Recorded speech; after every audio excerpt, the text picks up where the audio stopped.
Ուզում եմ անում։ Այսօրվա վերդասը Հայաստան վերջկը։ Հայաստան μονաստեղծություն, ով եք Հայաստան μονաստեղծությունը։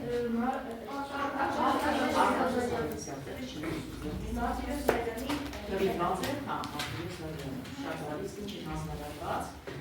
տնային աշխատանք։ Ուզում եմ ժողով։ Տնային առաջադրանք 8.651, 3.4.652, 1.2.650 Եվ շարադրությունը Հայաստանը իմ աչքերով։ Լավ, սկսում եք կարդալ նախ շարադրությունները։ Լսում եմ անդրան, կարդալ։ Հայաստանը իմ աչքերով շարադրություն։ Հայաստանը հին ժամանակներում շատ մեծ երկիր է եղել, նրա պես հզոր երկիր չկար այն ժամանակ։ Տարիներ է անցել և Հայաստանը փոքրացել է, բայց նա շատ գեղեցիկ տեսք ունի։ Այս փոքրիկ և արևոտ երկրում շատ տեսարժան վայրեր կան՝ Գառնու տաճարը, Գեղարդը, Էջմիածինը, Խորվիրատը, Տաթևի վանքը, Սևանալիճը։ Հայաստանում իմ ամենասիրելի քաղաքը դա Գյումրին է։ Առանց դայի, երբ ասում եք սիրելի քաղաքը Գյումրին է, արդեն ենթակա կա, երկրորդ տան արդեն խանգարում է։ Հայաստանի մայրաքաղաքը Երևանն է։ Երևանը շատ գեղեցիկ քաղաք է և մեծերից շատ անգամներ եմ լսել, որ ասել են նման է թանգարանի բաց երկնքի տակ։ Ապրես շատ լավ է։ Անդելինային լսենք։ Հայաստանի մոչկերը։ Հայաստանը իմ հայրենիքն է։ Այն մի փոքրիկ, բայց շատ սիրելի երկիր է, որտեղ ես ծնվել եմ և մեծացել։ Երբ ես նայում եմ Հայաստանի իմ աչքերով, տեսնում եմ բարձր լեռներ, կանաչ դաշտեր և հին եկեղեցիներ, որոնք պատմում են մեր անցյալի մասին։ Ես ապրում եմ Եղվարդում, այն շատ գեղեցիկ և հանգիստ վայր է։ Այստեղ մարդիկ բարեսիրտ են, իսկ փողոցները միշտ աշխույժ։ Եղվարդում կա գեղեցիկ այգի, դպրոցներ ու մանկապարտեզներ։ Ամենաշատը սիրում եմ մեր շրջակայքի բնությունը, հատկապես գարնանը, երբ ծառերը ծաղկում են։ Հայաստանն իմ սիրտն է և ես այն սիրում եմ բոլոր գույներով։ Ապրեք շատ գեղեցիկ է, նա բավական է, նայում ենք այնտեղ, այսօրվա մեր դասի նպատակն է։ Առաջինը, ծանոթանալ ստեղծագործության, բանաստեղծության ժանրի առանձնահատկություններին, կարողանալ տարբերակել բանաստեղծությունը մյուս ստեղծագործություններից, երկրորդը կարողանալ բանաստեղծությունից դուրս գրել պատկերավորարտահայտությունները, որոնք են պատկերավորարտահայտությունները, մարտի, փոխաբերություն, ազնավորում և համեմատություն, կարողանանք դրանք դուրս գրել, ինչպես նաև կարողանանք տարբերակել գլխավորը երկրորդականից և կարողանանք հասկանալ հիմնական գաղափարը և այն արժեքը, պատմական մշակութային արժեքը, որ ցանկանում է փոխանցել մեզ բանաստեղծը։ Եվ քանի որ այսօրվա բանաստեղծությունը Հայաստանն է, ես ուզում եմ միասին վերհիշել, ինչ ասել է բանաստեղծությունը։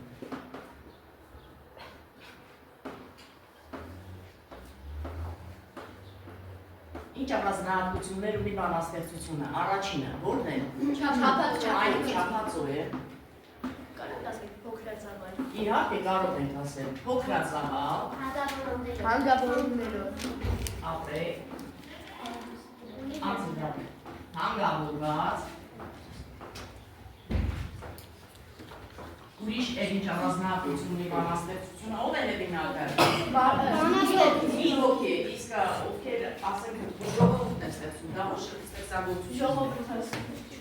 Բանաստեղծությունը, ուրեմն բանաստեղծության հեղինակը մեկ բառ է։ Ինչ միտք կարող է արտահայտել։ Ինչի մասին կարող է լինել բանաստեղծությունը։ Մարդկության, այո։ Երկրի մասին, այսինքն հայրենասիրական թեմայով լինի, սիրո թեմայով լինի, ինչի մասին, փիլիսոփայական լինի։ Լավ, այսքանը բանաստեղծությունը։ Իսկ հիմա մենք ասացինք Հայաստան բանաստեղծությունը։ Հայաստանը մեր երկիրն է, ինչպիսին է Հայաստանը։ Ես գրում եմ բառը այստեղ, դուք եկեք միասին բնութագրեք Հայաստան։ Ամեն մեկը մի բառով բնութագրում է Հայաստանը։ Ինչպիսին է Հայաստանը։ Անգին, ուրիշ, կանգուն, հզոր, էլ ինչպիսին է հպարտ, այո, անպարտելի, Սրբազան, ճիշտ է, հազարամյակ, չեմ հասցնում երեխաներ, Ազարամիա։ Էլ ինչպիսին է։ Գեղեցիկ։ Գեղեցիկ, ուրիշ։ Թանկ, ժայռակով։ Ժայռակով։ Թանկ։ Բնութագրեք, էլի բնութագրեք։ Անկրկնելի։ Ասա։ Խաղաղ, այո, պիտի լինի խաղաղ։ Սիրակեր փոխություն։ Այո, համաձայն եմ։ Բանի։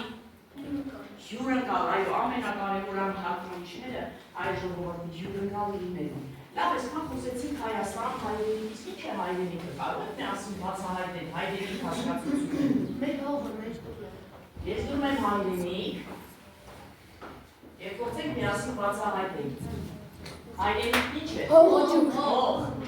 Էլ ինչ է հայրենիք։ Հող ասելով ինչ ենք հասկանում։ Օջախ, չէ, կարող ենք ասել, օջախ, էլ ինչ է հողը։ Մտածեք, էլ ինչ է հողը։ Գրեք սրբություն, ինչ ասում եք ճիշտ է։ Տուն ասելով ինչ ենք հասկանում, ինչ ենք զուգում։ Ընտանիք, այո, իհարկե, ընտանիք, էլ ինչ է ընտանիք։ Չլսեցի։ Ծննդավայր։ Մենք կարող ենք անվերջ բացել, սա, բայց բավական է, եկեք փակենք պրիզման, օջախ ու սրբությունը մեզ ինչ կտա։ Ջերմություն, ճիշտ է։ Ընտանիքն ու ծննդավայրը ուրախություն, սեր գրենք, հա, ավելի է սեր։ Իսկ սերն ու ջերմությունը ուրիշ, կյանք։ Մենք իհարկե կարող ենք անվերջ բացահայտել, այս պրիզմայի մեթոդը ընդհանրապես թույլ է տալիս հասկանալ, բացահայտել գաղափարը տարբեր կողմերից։ Մենք մեկ բառով չենք կարող ասել հայրենիքն ինչ է, այլ հայրենիքը եւ հող է, հայրենիքը եւ տուն է, հայրենիքը օջախ է, որը մեզ տալիս է ջերմություն, հայրենիքը իհարկե սրբություն է բոլորիս համար, հայրենիքը իհարկե ծննդավայր է, ընտանիք, որը մեզ տալիս է սյան գիտական գաղափար, որն է այս բանաստեղծության հիմնական գաղափարը։ Մենք դա հիմա կորոշենք 3 բանալի եւ մեկ կողմիկ մեթոդով։ Այսինքն դուրս են գերում 3 բառ կամ որոնք ըստ ձեզ արտահայտում են բանաստեղծության հիմնական գաղափարը, բայց քանի որ բանաստեղծությունը կազմված է 5 տներից, եկեք մենք ամեն տնից դուրս գրենք մեկական բառ, 5 բառ դուրս գրենք եւ դրանով մենք փորձենք բացահայտել բանաստեղծության հիմնական գաղափարը, որը այս կողմի մեջ է։ Առաջին տան հիմնական գաղափարը ըստ ձեզ ո՞րն է։ Չէ, բանաստեղծության տող է կապում կամ բառ։ Ինչ եք ասում, Գերան։ Սա երկին է, որ կորսել ենք, սա երկին է, որ նորից գտել։ Մենք բառը ոնց կասենք, երկիր, մենք երկիր։ Երկրորդ տան հարատովից ասենք ուղղությունը և ինչ է ուղղախոսությունը։ Անահիտ։ Ուղղությունը բառերի ճիշտ գրելու կանոնների ամբողջությունն է, իսկ ուղղախոսությունը բառերի ճիշտ արտասանելու կանոնների ամբողջությունն է։ Մենք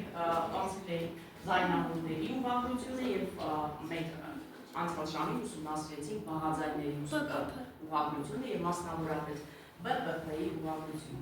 Քանի որ տնային աշխատանքեր հանձնարարել էին, ամփոփելու համար և հիմնավորելու համար հիմա մի փոքրիկ խաղ կխաղանք, և ինչ է ուղղախոսությունը։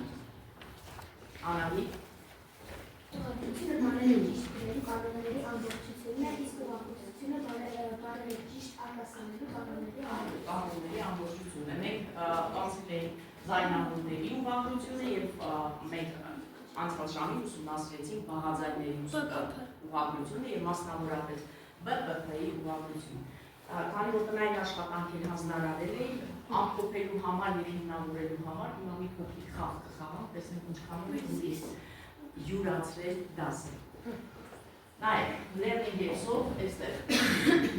ԲՊՓ-ի ուղղագրությունը։ Եթե մենք ճիշտ բառերը տեղադրում ենք, ապա պետք է փազլը բացվի և պատկերը դուրս գա։ Հիմա տեսնենք, առաջին բառը լսում ենք։ Խաբեբա։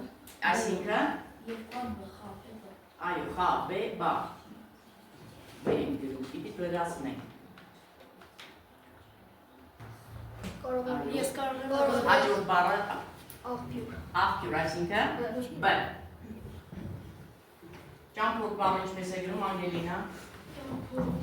Հ։ Դուք ճիշտ լրացրեցիք, ապրեք, հիմա մենք հաղթեցինք։ Եկենի ածանցը։ Կորընթարդ։